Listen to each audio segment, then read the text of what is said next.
Welcome, friends, to the How-To Heretic. I'm Uncle Doug. And I'm Uncle Dan. And this is your user's guide to life on the outside. That's right. Leaving religion is your first step into a larger, better world. But it can also be a scary world. Woo. Things work differently now. Never fear. That's why we're here. We're your audio uncles! And with help from good friends and experts in all sorts of fields, we're going to share the stories and seek the knowledge to build a great life. After all, you only get the one that we know of, so you'd better make the most of it. Toodaloo!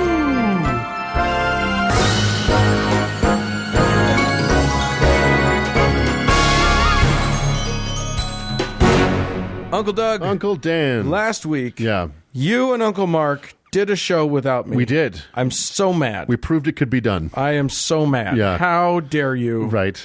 Actually, it was my fault. I left you.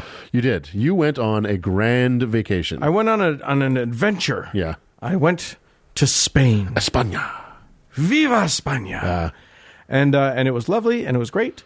And you look rested and well. And do I? Because I'm totally jet lagged. I just literally I got back in at midnight yesterday after being awake for 24 hours. yeah, so. it's a rough flight back from Spain. I don't know what it is. You're going against the time zone, Right? And it's a tough one. To me, the getting back into the swing of things is easier coming back than it is going out there. I'm the opposite. Because going out there, I just get wrecked. And Yeah. coming back after one night's sleep, I'm usually back into the swing I'm of the things. complete opposite. That's interesting. Anyway. Anywho, you're back. I'm back, but we are now down a man still. Uncle Mark is ghastly, deathly sick. He's dying. Pray, ladies and listeners, thoughts and prayers. Pray for Uncle Mark, who is sick and alone in Canada. In the cold north. Yeah, I really feel for him. Sad and desperate. The only consistent thing on this show is me. No, that's just not the case at all. At least not. It has been for a long time. Yeah, no. Yeah. Anywho. Lately, yeah. But we can do it without him. We can do it without him, and we intend to. Yes. We will sally forth. First, I am going to let Spain be my inspiration and talk about a saint. That's awesome. Yeah. And then I'm going to take on the first half of the beginning of time. You are. You are indeed. We're going to do some Bible-y stuff. Yeah, I'm going to do Genesis. Oh, God. Buckle up, kids. We're in for a bumpy ride. Let's do it. Let's do a show.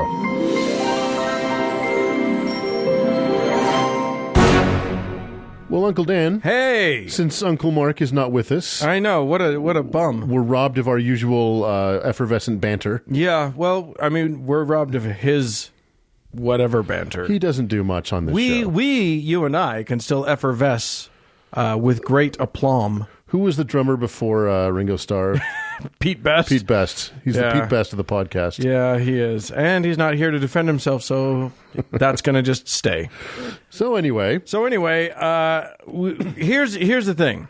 As you know, I've been a traveler. you've been abroad. And a man, so there you go. And I was in beautiful Spain. It's a beautiful country. There's a lot to be said for that place. I've always been in love with Spain. I love the history of it. I may have to cover, I don't know, maybe next week I'll cover just sort of the history, the religious history of Spain, because that whole Iberian Peninsula has been through some stuff. You'll knock that off next week. Yeah, the entire history of Spain. It doesn't take that long. Duh. All you have to do is go to the Alhambra once and you're like, I love that I said Alhambra. Yeah, that was I've never nice. said that before. It's Alhambra. Or if you're Spanish, Alhambra. That's right. Or if you're Spanish, it's Alhambra. the TH thing. Did it get you? The lisp thing is really interesting because they don't lisp all of the S sounds. They do C's and Z's. They don't do S's. Right. So they'll say gracias. Yeah. And it's a hard Gracias. S Yeah. at the end, but it's a TH sound, and that's so weird. It takes a little while to get used to, and I speak Spanish, but I speak very American or Mexican New World Spanish. Right. So the C's and Z's were never something I'd ever attempted. No. If you had been in Argentina instead of Honduras, you would. Well, they don't do the C's and Z's. They do a different thing. They do the double L's as a J. So yeah, but I think there are Argentinian I could be wrong on that, but I thought that there was an Argentine dialect where they did this. I'm going to go on the record right now and say, well, they also use vos in Argentina, which is an alternate familiar form of two.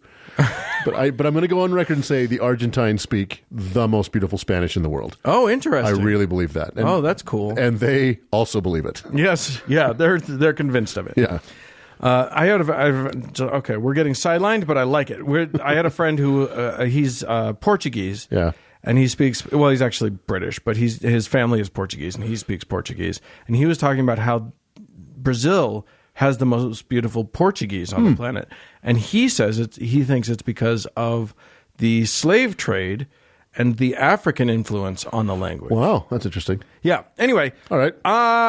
One of the places that I went while I was away was Barcelona. Yes. The beautiful cultural town of Barcelona, where your Spanish is worth less. Yes. Because it's Catalan there, and that's confusing as shit. Exactly. I speak some Spanish, enough to get by, except in Barcelona. Right. Fortunately, everybody speaks English there, so it's okay. Anyway, it's one of my favorite cities in the world. It's one of the great cosmopolitan cities with a hugely diverse population and a thriving and completely unique culture. Mm-hmm. Unlike the rest of Spain, which is actually not that diverse. But Barcelona, totally cosmopolitan.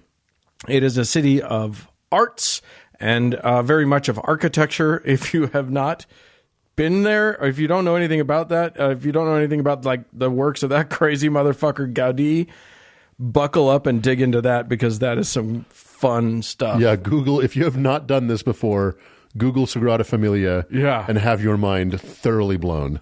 And every time I go to Barcelona, by the way, Sagrada Familia is different. Right? They keep adding to it. Right. So they're trying to be done, I think, by 2022, because that's the 100-year anniversary of Gaudí's death. They won't be. They might be. They're working hard. I don't know. But it's going to look totally different. They're building, you know how high those spires are? Yes. Those are going to be dwarfed. I know. By the giant big spires that are putting in. And they're going to be done by 2022? That's what they say. All right. I mean, we build stuff here that's like, 40 stories in like 2 years. So there's no reason why they can't do it. They're just slow about it. Anyway, that's not what we're talking about. Anyway, go to Barcelona and see for yourself. Indeed. But, Gaudí is an interesting case study for Barcelona, because his work is so wild and off-kilter from anything else that you've ever seen, and yet the people there didn't reject it. They were just like, they just owned that shit. They were like, okay, cool, this is what we're all about. Let that genius freak flag fly. So that's what Barcelona is. Yeah. But that's not always how Barcelona was, because it is a city that has some history. Indeed. And I mean, it goes back a ways. It goes all the way. Apparently, they found evidence of people living there dating back to before 5000 BCE. Wow. So, it's been around for a minute. But it really got going as a town right around the time Jesus was theoretically walking around in the Middle East. The Romans built it up as a castrum, which is a fortified military camp.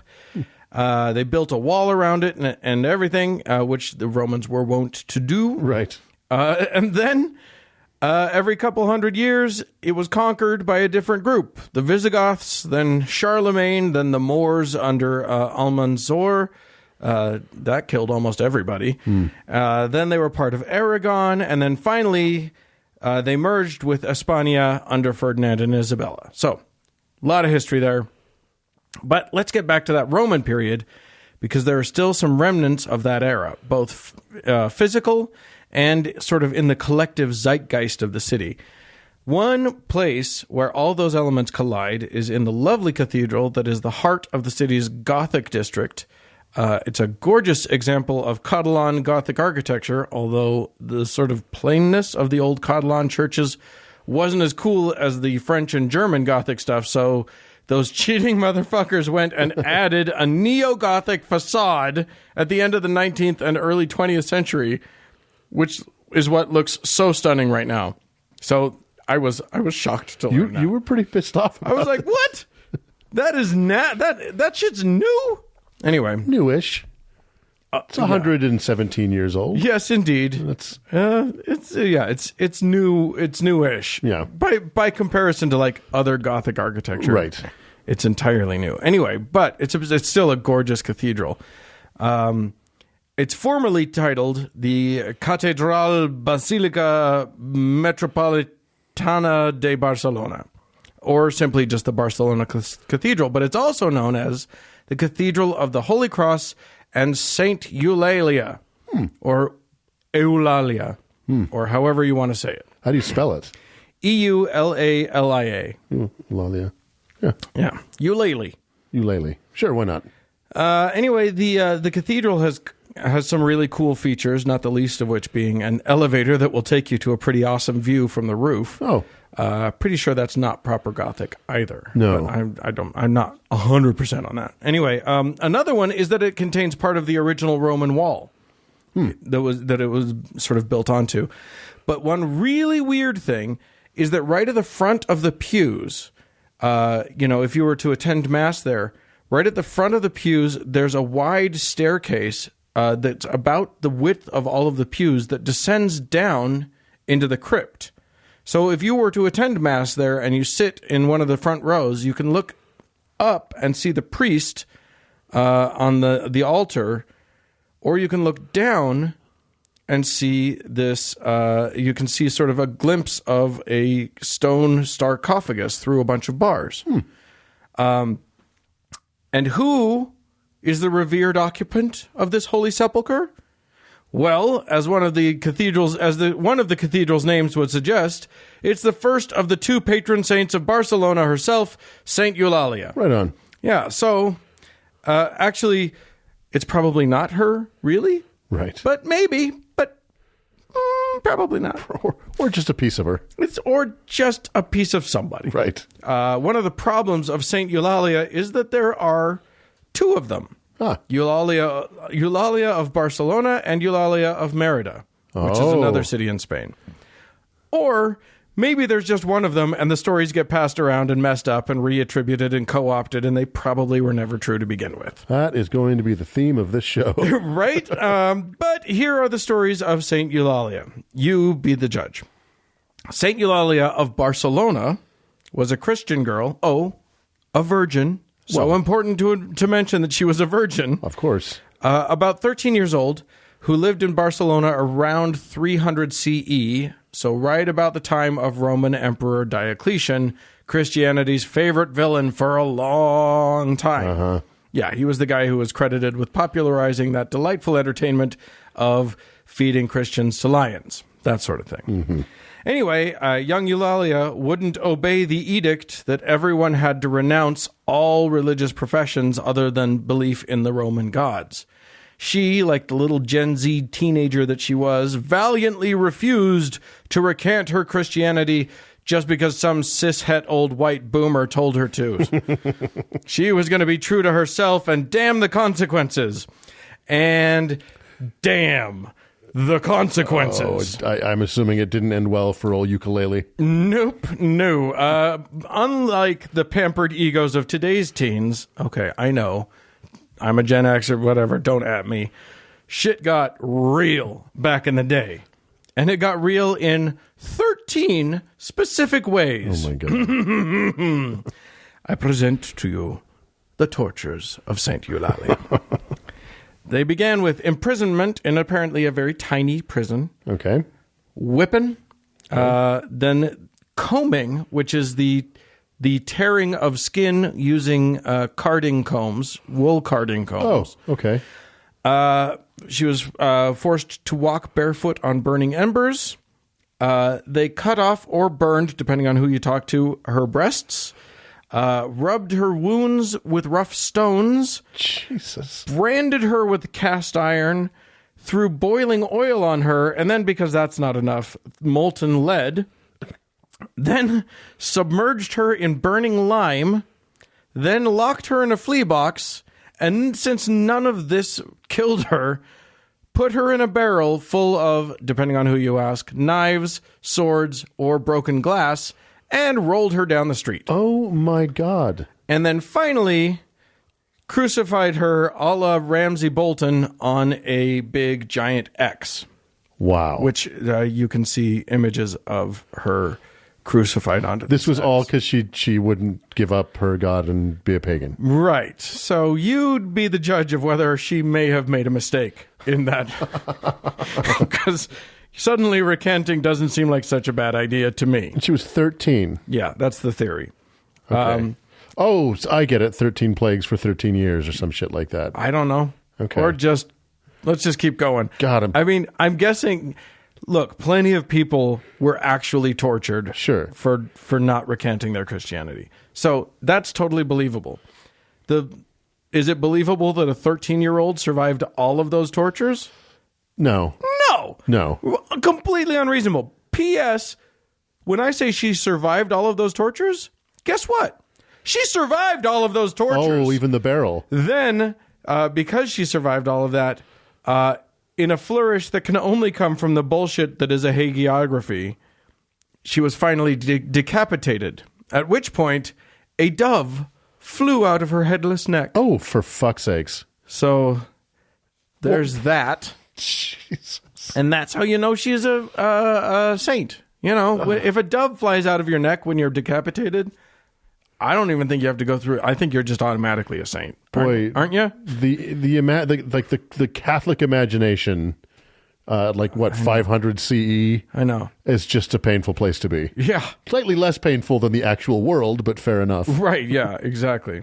So that's Saint Eulalia of Barcelona. Okay. Not to be confused with Saint Eulalia of Merida, who was a 13-year-old Christian girl during the time of Diocletian who refused to recant and was made to suffer horrible tortures, at the end of which a dove flew out of her mouth. Oh. Totally different thing. Completely different. Oh, and also her body, which is totally legit, is all the way over in Oviedo, which is the whole other side of Spain. Duh. So no chance that they're the same story attributed to different parts of the same areas of the world. Right. Obviously, different people. So there you go.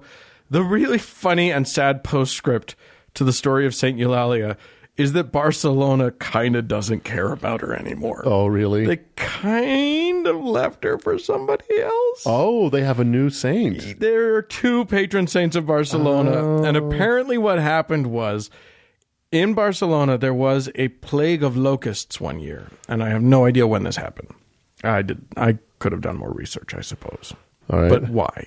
Anyway, there was a plague of locusts. They were eating all their crops. The people were freaked out. So they pray to Eulalia of Barcelona, please stop this. But she was like, busy. So she didn't do it. And then they prayed to the Virgin of Grace, and I'm totally going to nail this Catalan pronunciation because I have zero idea how to say it, Mare de Dieu de la Mercè. All right. Yeah, nailed it. Anyway, the Virgin of Grace, saved them. So, if you want to see a boring, stupid festival, you can go there at the end of November and see the Festival of St. Eulalia, which is apparently just It's winding down. just whatever. But if you want to have some crazy fucking times, you can go there in September, as I did the last time I went to Barcelona. Completely unaware I was of the Festival of Saint Mercè, or of just Mercè. And holy fucking shit! Really? I was walking around blissfully ignorant that there was a festival happening at all. Because I had just gotten there. I did no research. I was actually there because I have a friend who has a flat there. And I was just there for a week before I went to another thing in southern France. And I just thought, why not go to Barcelona? I got a free place to stay. So I went there. And I got up the day after I got there, wandered into the Gothic district, and I saw a whole bunch of people all streaming to this one place. So, by the way, if you're a traveler and you see a whole bunch of people streaming to a place, go to the place. Go to that place. Always go to the place. So I went to the place, and they were doing that thing of human towers. They were building the human towers. Yeah. So cool and terrifying, but amazing. And so I saw that, and then they do this thing called the folk or whatever, and that's like they're spraying, like they've got these fireworks that shoot sparks everywhere, and then pop, a loud pop, and they just spray sparks at you and around you, and they're spinning things that are spinning sparks everywhere, and people are in costumes, and it's a badass fun time. Who knew? A little bit crazy. You probably will get hurt. I definitely did, but it's so much fun. Anyway, so Eulalia, the first patron saint of Barcelona, kind of got kicked over for Saint Mercè. Boy, she can't buy a break, this poor girl. No. So there you go. There you have it. All right. Saint Eulalia of Barcelona, not to be confused with that other one. No, fuck that other girl. Yeah. Yeah. Who cares about her? All right, then. And with that, let's move on. Let's move on.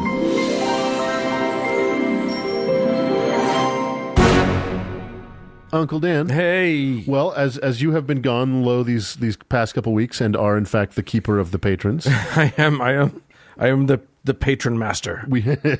We've given a little bit of break to thanking our dear and lovely patrons, but now we're back. We are. And our list is hopefully very, very long. Yeah, we got a few people to thank. Not as many as I was hoping. I was hoping I'd be so overwhelmed that we would have to devote an entire show to just thanking people. Right. But indeed, I'm not that overwhelmed. But I am whelmed. I'm thoroughly whelmed. Are you like exactly whelmed? I'm a little over. Oh, good. I'm just a little over the whelming. All right. So anyway, we have these people are some of the best people in the world, and we Yes. should say thank you to them. So thanks to Soma, to Elias, Moore, Jamie. And Jamie, you do a saint. Oh, my God. An improvised saint for Jamie. It's Jamie. Okay, that caught me off guard. Jamie, your saint is Saint Willard Okay. of the Twin Cities. Great. Saint Willard is the patron saint of bone disease, blackmail, Ooh. and summer. Oh, The patron saint of summer. I love it. Yeah. That's my favorite one. There you go. So if you get a bone disease in the summertime, And somebody wants to blackmail you about it. then Jamie, you're in good shape. All right. Dr. Terry, thank you so much. Joel, thank you. I have to give a saint. No, I don't. Haha. Naomi, thank you. Brian, thank you. And Nat, I owe a heaven to. But owing to the fact that my brain gets worthless on a plane, I was, I'm afraid, unable to get that heaven going because I was traveling. We'll get you next week, Nat. So Nat, we owe you one. You will get it. It's coming next week. I'm overwhelmed by that list. I truly am. Yeah, I'm no. very surprised. Yeah, it's a beautiful list. And we are an ad-free show, and this is how we pull it off. It's the only way we can do it. Yeah. Without this, we would just have to, I don't know, do something else. Pay for our own frankincense. That's right. That's right. So if you'd like to contribute to the Myrrh Fund, you can do so by going to howtoheretic.com, clicking on the button that says give us money. And if you can't do that, you can always go to places where you can give stars, Stitcher, iTunes, anywhere you can give stars. And it's 5 or die, bitches. That's right. If you give anything less than 5 stars, you're not helping, you're hurting the world. That's right. And with that... You're the stormtrooper punching Baby Yoda. Aw. Let's move on. Moving on.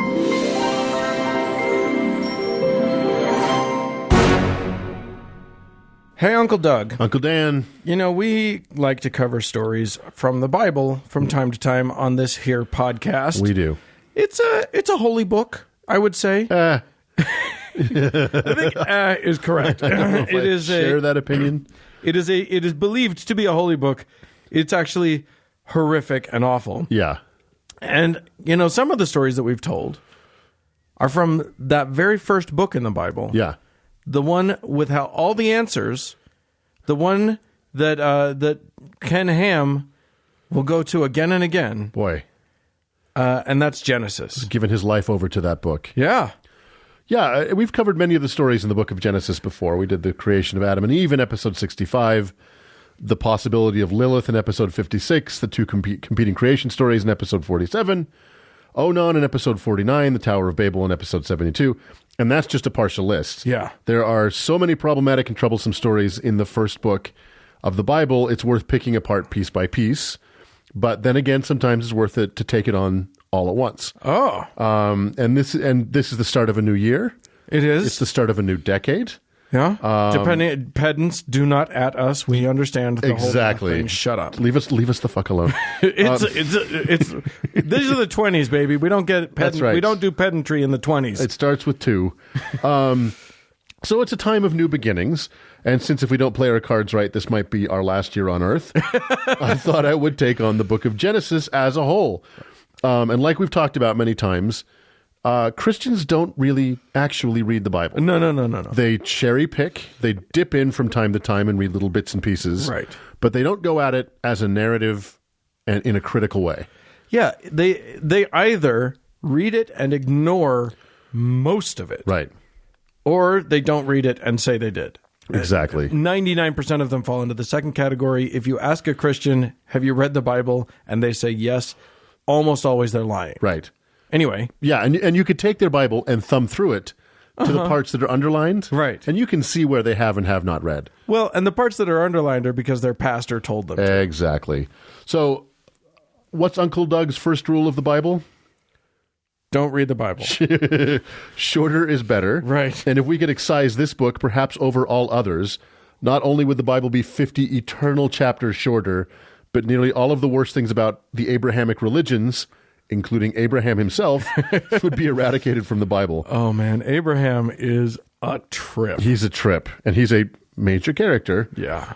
Part of the reason this book seems like such a hodgepodge of weird and often repetitious stories is that this book is a hodgepodge of weird and often repetitious stories. The origins of... That's a good reason for it to feel like that. Sometimes it is what it is. The origins of Genesis are far from settled and are the subject of much scholarly dispute. But one thing that all biblical scholars can agree on is that there were more than one and probably several sources, and none of them were Moses. Right. One version of why the book was written in the first place, which again is much disputed, as are all things in the Old Testament, right, is that after the Persians conquered Babylon in 539 BCE, they were willing to grant the Jews in Jerusalem pretty much full autonomy, but they required that any autonomous territory have a single code of law that everybody agreed upon. That was the way they could rule their territories from afar. Okay. So 2 main Jewish groups, those that claimed lineage from Moses and those that claimed lineage all the way back to Abraham, had to compromise on a single story or risk occupation. Right. So that's one of the reasons why there are so many repetitious pieces in the book of Genesis. Interesting. Is it was 2 kind of competing narratives that were similar. Right. And they just mushed it together. They were just, so somebody was just like, okay, you guys have to choose. You guys have to, look, I know that you got different things going on. You got to fix it. Right. Just figure it out. And this is what they came up with. Now, every culture on Earth has its own origin mythology, and almost universally they are as strange and confusing as Genesis. But none of those origin stories play such an outsized role in the modern era. Somehow this origin story of a small tribe of pagan polygamists in the early 2600 years ago still animates Christians in America today and around the world. Some of it goes as far back as 4,000 to 6,000 years ago. Yeah, well, the Genesis is not even the oldest book in the Bible. It's not even close. Yeah, several books were written before Genesis. Why did you just blow my mind? I blew my own. But it's a story, but the story is about, it The starts beginnings. with the very, very Right, beginning. Exactly. So, Pen to paper was not first. Right. The stories, theoretically. Okay, so the book is broken into 2 very unequal parts. did we mention this is the first book of the Bible, right? Okay, this is the first book of the Bible. Right. If anyone who doesn't know that, welcome to the show. Right. It's broken into 2 very unequal parts. Part 1 it comprises chapters 1 through 11 and is considered the primeval history. Okay. And part 2, which comprises chapters 12 through 50, is considered the ancestral history. So in order that's when the begats start. no, there's begats everywhere. God damn There's it. too many begats. In order to make this a 2-parter with relatively equal parts, I'll cover the primeval history and a big portion of the ancestral history. Otherwise, The new stuff. we'd have the non-canon stuff. Right. So many of these stories are familiar that I won't spend a huge amount of time in the ones that we've talked about or that everybody knows, except to talk about where they actually diverge from what we were taught in church. I'll focus my time on the stories that we didn't get taught in church for various reasons. I'm going to keep a running tally of the terrible things introduced in this book. Okay, good. That are still haunting us to this day. Excellent. To review at the end. So, here we go. Okay. Chapter 1, God creates the heaven and the earth. We've talked about this. But the earth was for some reason formless. I don't quite understand how you can call something created if it is formless. It's like Jell-O. But let's not get bogged down here. God then creates light, likes it, and then divides the light from the darkness. How are light and dark connected? Better yet, how are they separated? Or how do you have light if there's no darkness? Right. Like, what does any of this mean? And what's in between light and darkness? Right. Okay, that's day 1. Day 2, God creates the firmament, which I thought was heaven from day 1, but okay. He then divides the water. No, the firmament is like it's like the lens-shaped arch over the flat earth. But isn't that the heavens? No, that's above the firmament. Okay. I think the stars are literally like just poked like little things in on this. Stars won't come around for a couple days. Oh, though. yeah. That was later. You decorate after you build the thing. Fair enough. Okay, so that's day 2. Day 3, God gathers all the waters into one place so land can appear. He then just goes right into creating grasses and herbs and fruit trees and plants. That's day 3. Did he ever create the waters, or did he just gather them? They just had... That's a really good point. He never created the waters. He just gathered... There just were waters. That's right. That's actually very interesting because he created everything else except water. And he's like, what do we have here? Oh, there's water. I'll just put some of that on there. Yeah. Water predates God. Oh my God. Day 4, finally God gets around to creating the sun. So there's been light for 3 days and no source. No sun. Moon and stars, days and seasons and years. Just remember that in day 2, he basically repeated half of day 1, and then in day 4, he created the universe and time. Seems a bit lopsided. He wasn't planning. No, this is not an equal share of work. He's just like, what am I going to do today? I don't know. It's like a work week. God created on day 5 whales. That's very specific. Mm-hmm. And then every living creature in the ocean and birds. It's a bit more vague. We get cattle, creeping things, beasts, and cattle again.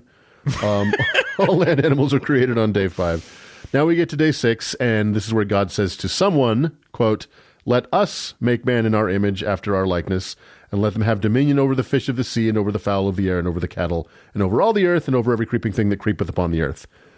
If our world ends in fire and drought, it's possible that this verse could be the culprit. In one verse, we are separated from nature, told we are modeled in the image of God himself, and told that everything else that lives and the earth itself is ours to fuck over. Yeah. Yeah. 2 verses... Which is why the last time I saw a bird, I just killed it for no reason. Just take that, bird. Fuck you, bird. 2 verses later, God tells the still nameless male and female he has created at the same time to be fruitful and multiply and replenish the earth and subdue it. That's day 6 and the end of chapter 1. Chapter 2 starts with God resting on the 7th day and blessing it, and then, all of a sudden, God decides to create man again. Mm-hmm. But this time, alone and out of dirt. God gives man the breath of life by breathing into his dirt nostrils, which, having once been certified in CPR, I'm pretty sure is not the proper technique. God then makes a garden eastward of Eden, because apparently there are already places on earth to be east of. Right. Which we know to be Jackson County, Missouri. Right. Yes. Fact. God then plants Adam in the garden to dress it up and keep it. God plants it full of trees for man, including the tree of life and the tree of the knowledge of good and evil, and then commands man not to eat of the tree of knowledge of good and evil, although he doesn't talk about the tree of life. And then he warns that if he eats it, he'll die. Okay. That's all. Which turns out to be A, a lie, and B, an obvious dick move. Right. Don't put a tree with fruit and then be like, don't eat that one. Don't eat that. And also, if you don't eat that, this is the end of the story.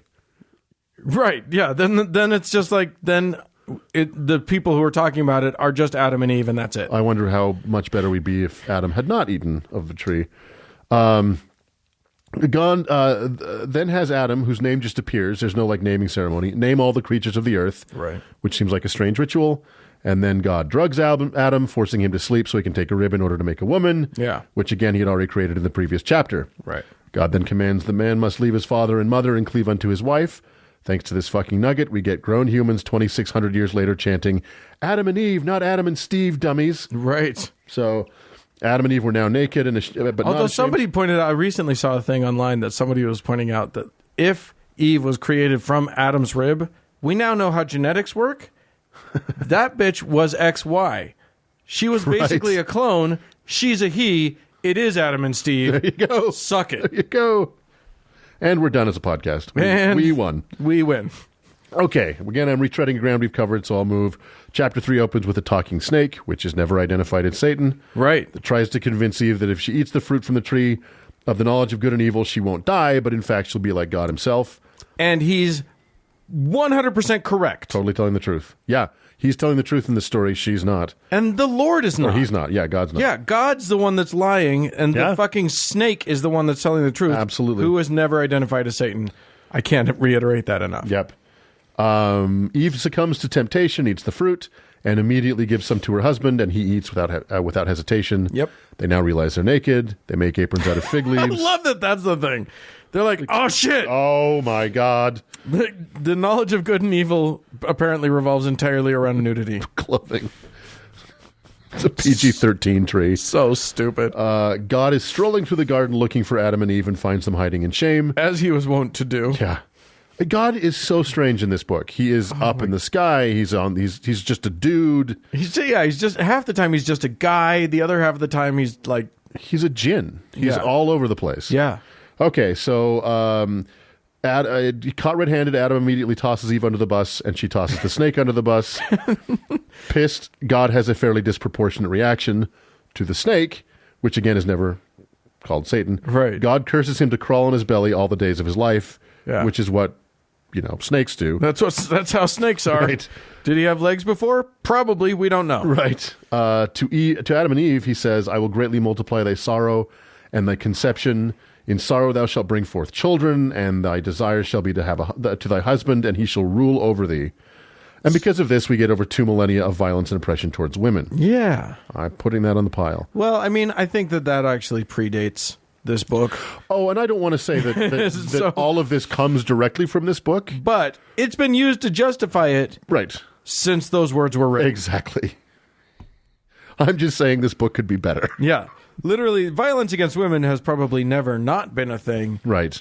But the excuse that God told me I could has been a thing since this happened.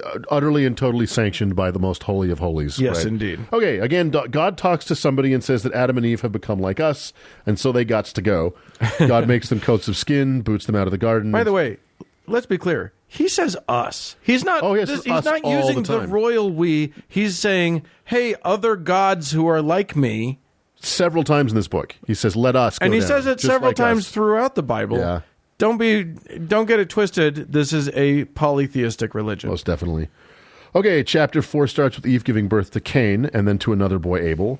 Abel was a shepherd while Cain became a gardener. Mm-hmm. Eventually, they both brought an offering to God. This is weird because at this point, no rules for offerings have been laid out. Yeah. Apparently, God likes mutton and hates quinoa because He's so mad. He accepts Abel's offering and rejects Cain's. Fuck you, Cain. Cain does what every jealous brother should do and kills and buries his brother. Right. Remember, the first person actually born on Earth has now killed the second out of jealousy. Right. Off to a great start with the humanity thing, God. Yeah. I mean, that sounds like humanity to me. Yeah, very much. Sounds about right. Since it might be hard to get away with murder when there are only 4 people in the world, God figures out what happened and puts a mark on Cain so that anyone who comes across him won't kill him. Again, there are only 3 people on Earth. How much racial suffering has been caused by this one verse? Yep. So God banishes Cain, who goes to the land of Nod and gets married. Again, there are only 3 people To on Earth. whom? Yeah. Yeah. To fucking I mean, whom? now, I've heard apologetics for this. You and I saw some apologetics at the Ark encounter, or maybe it was at the Genesis, the Bible Museum. The Creation Museum. Yeah, one of the two. And the apologetic was, well, Adam and Eve could have had more kids, or Abel could have had kids with Eve. Right. But there's no way around it. This was incest. Yes. There's absolutely no way around the fact. Take it back to as far towards the beginning as you want. At some point, it was just sisters and brothers fucking. Or mom. Or mom and brother, and mom and dad and sister. And Yeah. There's just that's all there is. a little, calm myself down here. So God banishes Cain, who gets married again. Married. Cain has a son named Enoch who builds a city named Enoch. This does not seem to be the punishment commensurate with having introduced murder into the world. Also, since we're on generation 3, Yeah. and that's it, we're on generation 3 here, who needs a city? Right. Why would you need a city? There's just maybe, let's say that they were just fruitful and multiplying. Maximum, there's, let's say that they're like the Duggars. Right. That's 24, 5 people. That's maybe, maximum 3 generations in, you're at a couple hundred. Let's focus on our hut. Then we can focus on the city. Yeah. So most of the rest of chapter 4 are some of the descendants of Cain, including Lamech, who Cain. took 2 wives, introducing polygamy. Yeah. How much pain and suffering did that verse bring into the world that still exists today? Lamech, by the way, apparently killed someone as well, so nice family. Yeah. Chapter 4 ends with Adam and Eve conceiving another son called Seth, and Seth has a son called Enos, and chapter 4. That rhymes with penis. Chapter 5 gives us the descendants of Adam and how long they lived. This is that insane chapter about the longevity. So Adam kicked it at the ripe old age of 930. Seth was 912. Enos was 905. Canaan was 910. Mahalaleel was 895. And Jared was 962.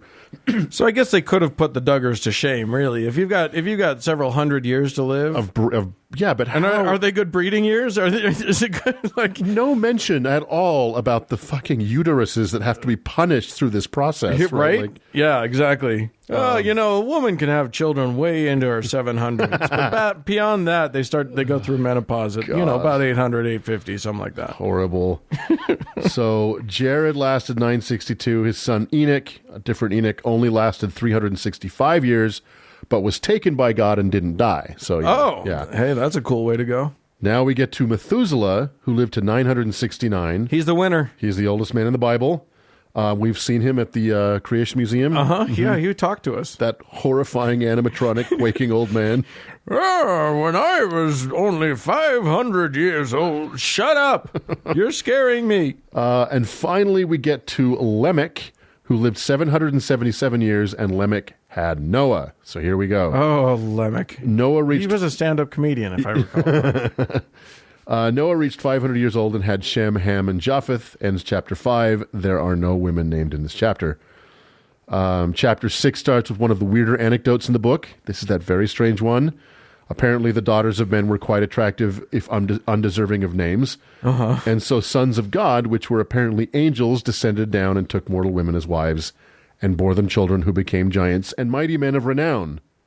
So Okay. that is angel fucking and giants. And it's like 2 verses at the beginning of it, otherwise in the middle of a narrative that's broken by chapter. That's the problem. See, here's the problem with reading this book, is that it is so easy to get lulled into just sort of boring narrative that, or non-narrative that doesn't mean anything to you, that you might miss the 2 verses that say something fucking crazy. Yeah. Giants. Okay. Which are the result of like demigods. Yeah. Fucking mortal Human women. Yeah. So that's in there. Yeah. Okay. Yeah, that's some straight like Roman/Greek stuff. It's totally, and it's 2 verses in a narrative that's already going. Yeah. Okay. All right. There's an abrupt turn, and God is looking down at man with disdain because every imagination of the thoughts of his heart was only evil continually. And that is before the internet. So God is angry, grieved, and full of regret, that he has created man and immediately decides to kill him, and why not all the animals too? Yeah. So toss vengeful, murderous, and a tad overreactive to the list. This is an easy story to get through. There was a man that God could not get enough of. His name was Noah, and his 3 sons, and some broads, apparently. So God shares his plan with Noah and tells him to build a gopher wood ark, 300 cubits long, 50 cubits wide, and 30 cubits tall. Right. There is some consensus that a cubit is the distance from the elbow to the tips of the fingers. Right. Whether that's the inside of the elbow or the outside of the elbow, and who are we measuring, arm and all that. Exactly. Me, for example, the outside distance from my elbow to the tip of my middle finger is about 19 inches. Okay. And so because you're a stud. Well, this is going to deflate me a little bit.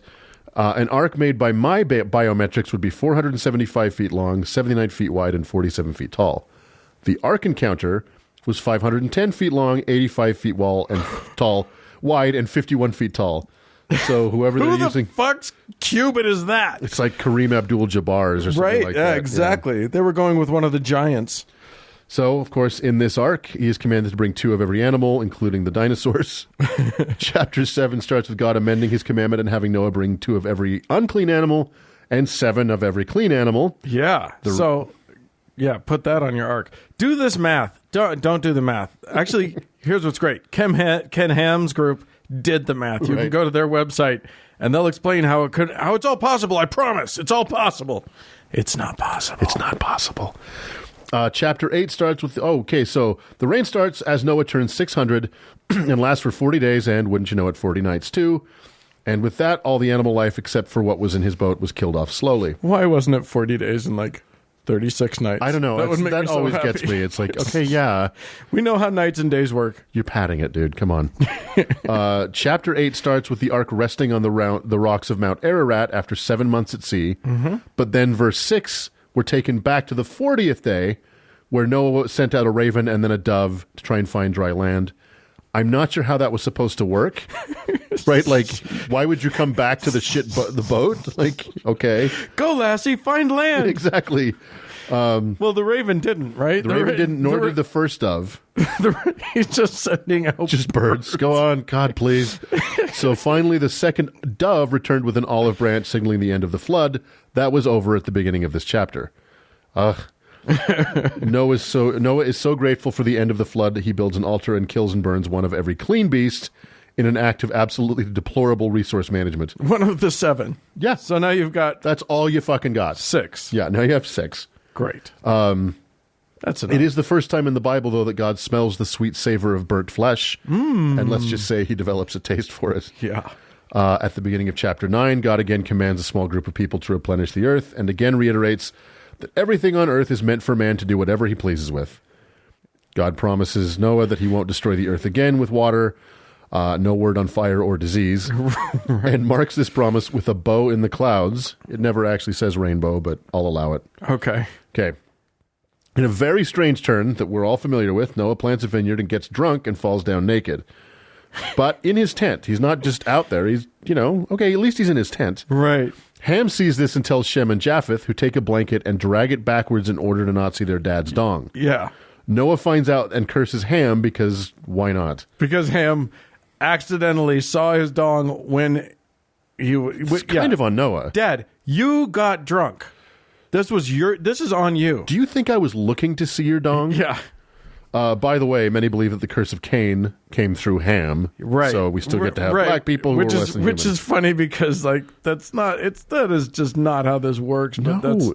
Shut up. But racist got to be racist. Yeah, exactly. Racist got a race. So Chapter 9 ends with the death of Noah, who lived 950 very eventful years. Chapter 10 is just as confusing and bizarre a lineage of the sons of Noah and the cities and nations they would go on to found, including such notable names and cities as Gomer, Sabtechech, Nimrod, Naphtahim, Kasluhim, Arphazad, Joktan, and Dikla. All the hits. Can we do okay, this is a Patreon goal. If we get enough patrons, we're going to do an animated show called Nimrod, and what was one of the other ones? And what was the second one you said? Naphtahim. No. Septikach. I don't know. There was another one. Anyway, we'll figure it out. It'll be fun. It'll be a buddy comedy. So mentioned in that list are Sodom and Gomorrah. Gomer, that was a... Oh, Gomer, yeah. Gomer and Nimrod. Nimrod. That'll be a good show. We get a mention of Sodom and Gomorrah and Babel, which is where we pick things up in chapter 11. Ooh. Man decides for some reason to build a tower to reach heaven, which pisses off God with an already well-established hair trigger. And this is like a generation after Noah. It's a handful of generations after Noah. But of course, as we know, 2 generations after Noah or 3 generations There's after Noah. Civilizations everywhere. Now we've got multiple huge civilizations, big cities. So God's pissed off about this tower, and he confuses the languages of the people who all speak one, so they can't cooperate anymore, and scatters them across the earth. Right. Okay. We then dive into another litany of descendants, this time of Shem specifically. Okay. Including such notable luminaries as Peleg, Serug, Nahor, and Haran, before finally arriving at Abram and his nephew Lot, and chapter 11. Skun dun dun. Yeah. Now, this is supposed to be some notable break in the construction of the book, marking the end of the primeval history and the beginning of the ancestral history. Okay. So I guess what that means is we're done with the origin stuff. Now let's settle in with our main characters for a while. Which we do. So here we go. Part 2, the beginning, chapter 12, begins with God telling Abram to get out of Haran and into the land of Canaan. Uninvited visits to Canaan may be the one truly consistent theme of the Bible. So 75-year-old Abram, his nephew Lot, and his wife Sarai, it's Sarai at this point. Right. The first woman in the Bible to have a name since Eve, by the way, head off to Canaan in one of the most empty and or heavily caveated promises of all time. God promises to curse those who curse the seed of Abram and to forever guarantee his seed in the land of Canaan. Always read the fine print. Right. Yeah. When they get to Canaan, though, there is a terrible famine which forced Abram and crew to head to Egypt. In a very strange turn, Abram instructs Sarai to pretend to be his sister, not his wife, so that the Egyptians won't kill him to get to her. Okay? Totally. It's a foolproof plan. Right. Works every time. So weirdly, the Egyptians see Sarai and believe her to be beautiful and take her to Pharaoh himself to marry. What happens next? The Egyptians. The Egyptians. We collectively wish to marry her. By the way, again, we're only a few generations away from Noah, and there's already another country with a fucking pharaoh. With a whole different thing. Yeah, like utterly other group descended from someone else. And we've talked about this. Like, this, literally like seconds later. And there's like this whole other group, and then, So what happens next is the first third of the book of Exodus, but in 5 verses. the Pharaoh has something that a prominent Jew wants. He calls plagues down upon the house of Pharaoh, and the Pharaoh releases his captive and sends her with a ton of his own shit. End chapter 12. Okay, fair enough. Now, I don't know what the point of this half chapter in Egypt is all about, except to perhaps to explain why Abram was suddenly rich. But he could have just started out rich a couple of chapters ago. Yeah. Perhaps it was to introduce the Egyptian pharaohs as the baddies in the narrative going forward, or perhaps because the book is stupid. I think I'm guessing that, look, all of this was oral history long before it was written down. Sure. I'm guessing they just conflated it. Like, this was the same story, the Moses story, and it got very confused. Almost certainly. And then they were like, no, Abram, forget that. We'll just go back. But see, you could take that Egypt trip and the giants part from a few chapters. You could just take those out, and the narrative would lose nothing. Let me tell you something. If editing was a part of this process at any point, everything would be so much better. But it wasn't, and now we have to just deal with it. Exactly. Yeah, now we're stuck with it. Yeah. Chapter 13 has Abram and Lot parting ways because their households and flocks are so great, they need to live far apart. Right? Abram settles in Canaan and Lot in the plain of Jordan near a town called Sodom. Yeah, that's not going to work out well. Nope. The chapter ends with God once again promising all of Canaan to Abram forever. Some restrictions apply. Chapter 14 is weird. Imagine wandering into some basement in 1985 at 1 a.m. to find 6 virginal teenage boys spazzing out in a Mountain Dew-fueled final act of a 3-day Dungeons & Dragons binge. That's chapter 14. I think that's just your life. There is some huge, complicated, like, War of 5 Kings going on at the beginning of this chapter out of fucking nowhere. And it ends up getting Lot and his family captured. Abram goes off and rescues him and several other captives, including some of the peoples of the kingdom of Sodom. Huh. And we have our first appearance of Melchizedek for our Mormon listeners in the Bible, so there's that. There you go. So in a that's one of the big priesthood guys. Yeah. In a strange chapter, let me just give you a taste. So this is still in the same chapter 14. Here's verses 5 through 7. And in the 14th year came Shedor-Loamar, and the kings that were with him, and smote the Rephaims in Astaroth Carneam, and the Zuzims in Ham, and the Emims in Shaveh, Kiriathaim, and the Horites in their Mount Seir unto Elparan, which is in the wilderness. And they returned and came to Emnisphat, which is Kada, and smote the country of the Amalekites and also the Amorites that dwelt in Hezmotamar. Yeah, that's that chapter. Thanks, Lewis Carroll. Yeah, you know what this stuff is? Relevant to our world. Well, here's the other thing. It's no wonder that people can't read the Bible because half the time it just sounds like a bunch of nonsense words. It's terrible. 'Twas brillig and the slivy toes. Absolutely. It's like literally none of this means anything to us except that slid in there is like, oh, and by the way, they killed all of these people. Yeah, it's true. Like you were saying, you got to focus because somebody's killing his sister. Right. And then somebody's slaughtering a village full of children in the middle of like a genealogy. Yeah, it's just like blah, blah, blah, blah, murder, blah, blah, blah, blah. So chapter 15 is mostly just a conversation between God and Abram, wherein Abram reminds God that if he's going to have the descendants as numerous as the sands of the sea, not having any children was going to complicate things. It's harder. It's trickier to do. God tells Abram not to worry about it, but while I'm in the promising mood, I also promise that your seed will be in captivity for 400 years. What? That's just the kind of God I am. Yeah, he's like, thanks? yeah, right? God? Wait, what? So weird. Yeah. The Canaan will be yours. Your descendants will be as numerous as the sands of the sea. They'll be in captivity for 400 years. Yeah, anyway. Also, they'll be in jail. Which, again, didn't happen. That's true. At the start of chapter 16, Sarai is feeling the pressure of having borne Abram no children, which is, of course, her fault. Yeah. So she convinces him to bang their Egyptian handmaid, Hagar. That's right. So Abram does, she conceives, and Sarai immediately becomes jealous and has her expelled. I'm sorry, who are the heroes in this story? Somebody. God. Somebody's coming. Okay, anyway, an angel finds Hagar next to a well and commands her to return to Sarai and submit to her. He then promises Hagar that she will bear a boy, call him Ishmael, and his seed will be a multitude as well. Call me Ishmael. That's right. That's Moby Dick shit right there. That's Herman Melville. There you go. So she returns and bears Ishmael. Now, listeners will know this, but the descendants of Ishmael lead to Muhammad. Right. And the descendants of Abraham supposedly lead to Jesus. This is why you got to get that. You don't want that maid Hagar stuff. No. It's just going to be problematic 2,000 years later. The world would be better if this book didn't exist. Okay. Okay. Chapter 7. I mean, that's verifiably true. Verifiably true. Perhaps more than any book in the Bible. Anyway, chapter 17. I thought you meant the book, the Bible. I think the world would be better if that. Look, man, small victories. I'll take Genesis. Chapter 17 finds Abram turning 99 years old, and for his birthday, God changes his name from Abram to Abraham. Great. Because he will be the father of many nations. Makes sense of that for me.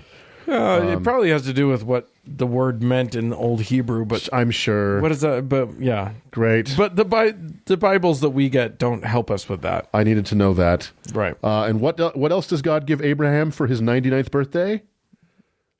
Why, circumcision, of course. Oh my God. God commands that from now on, men 8 weeks and up, whether related to Abraham or one of his slaves, must have the tip of their dick lopped off as part of the everlasting covenant to God. Right, because that makes so much sense. Yeah. When you think about it, at first you're like, "What? I don't get it." But then you think about really think about it. And then you're like, "Oh shit, right. God. That makes sense." God's next Cut off your commandment, penis. Why would you leave all of your penis on? That's just bizarre. as a sign of a promise. Right. Okay. God's next commandment is, let's say, unrelated.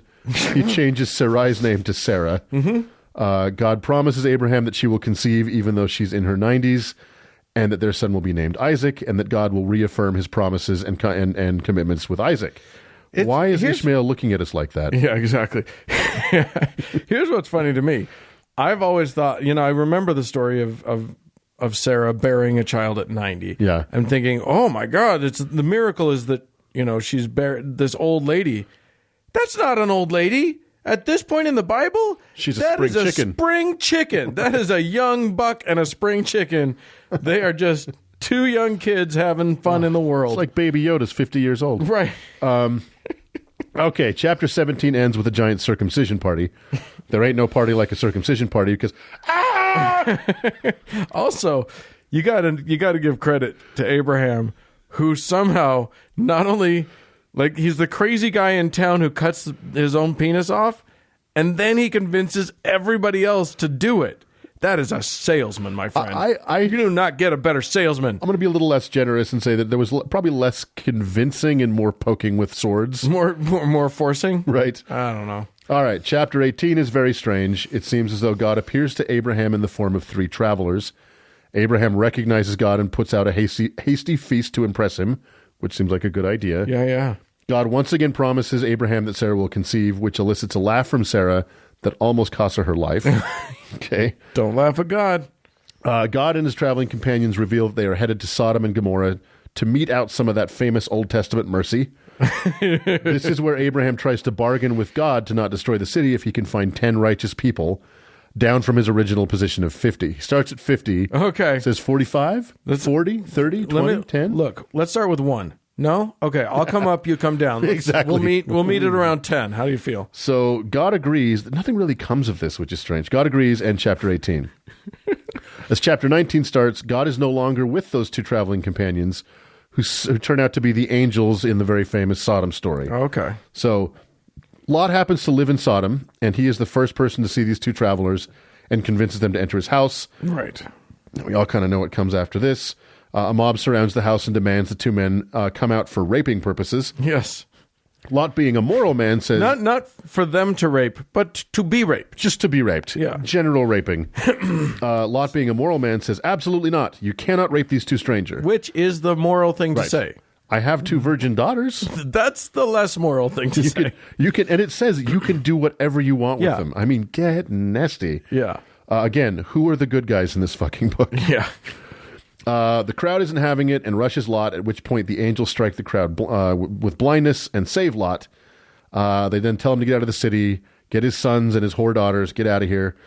Just don't look back while you're escaping, of course. Which again, makes sense. Right. You don't look back, because who would look back when literally the city that they've lived in their whole lives, or at least that these guys moved, is exploding, is literally being destroyed. Yeah.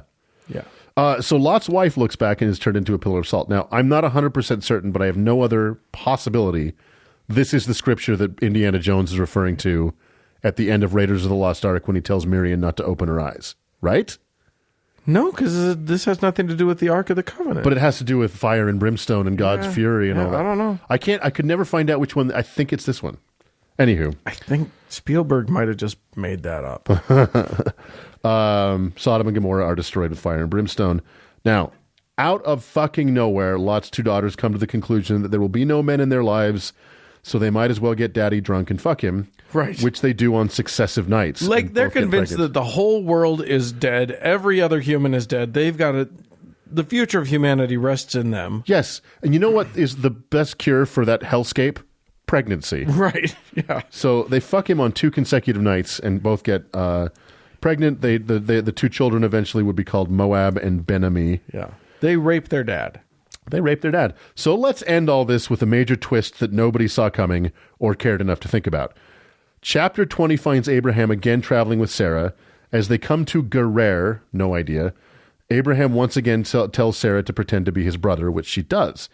Predictably, the king in the land has Sarah brought to him to marry, but then is warned not to by God, who says he will kill him if he does. Why doesn't God just tell people things? I don't know. So the king brings Abraham in to demand why he lied about his wife, nearly causing his death. Abraham then reveals that Sarah is indeed not his sister, for she was born of another mother, but of the same father. Oh! She is his sister! The whole time they've been half-brother and sister. Half-sister. Oh my God. That is some Star Wars level reveal right there. I didn't know that. That is some fucked up shit. I love it. That's a great way to leave it. Yeah. If Princess Leia and Luke Skywalker had been fucking and having kids. Right? That's where we're at. Or, you know what? They haven't had kids yet. That comes later. Like, maybe not have the kids now. Yeah, maybe now that you've revealed that. But no, they seem to be cool with it. So it's hard to describe the profound weirdness, but also the familiarity with this book. Because we know all the stories. Yeah, we think we do. But it's badly paced, badly written, inconsistent, repetitive. The characters lack all color and motivation, and mostly it's just fucking ghastly. Yeah. It's a nightmare. And if we weren't shed this bullshit as children, would we even give it a second look these days? Yeah. When people say they want to raise their children in a religion to help install values, this is what you're talking about. And keep in mind, people, there are many Christians who won't let their kids watch a PG-13 movie, but will give them this book. Right. Are you insane? Insane. So here's my challenge, and I'll repose it next week at the end of part 2. Okay. Can anyone name a single value that comes from this book that is valuable to the world today? I'm going to make it a little bit harder because you can just cherry pick out verses. But so this value must be uncaveated, uncontradicted, and internally consistent. Conversely, you don't need. I'd be impressed if you could just find a thing that is internally consistent. Exactly. In this book. Conversely, how many things does this book introduce to the world that would be far better not having in it? Here's my partial list. Man is made in God's image. Man is separate from God, or separate from and has dominion over all life on earth and earth itself. Mm-hmm. The concept of original sin and how it's the bitch's fault. Marriage is only for men and women. Women come from and are subservient to men. Black and brown people are descendants of Cain and cursed. Acceptability of polygamy, advocacy of genocide, circumcision, a completed endorsement of slavery, and the acceptability of incest. That's just my partial list from the first half of this book. Yeah. So here you go. It's the holy word of God. Fuck. Christians read the Bible. Yeah. Jews too. This is your thing as well. Sure, have at it. People of the book. The people of the book should all be ashamed of themselves. Let's move on. Oof.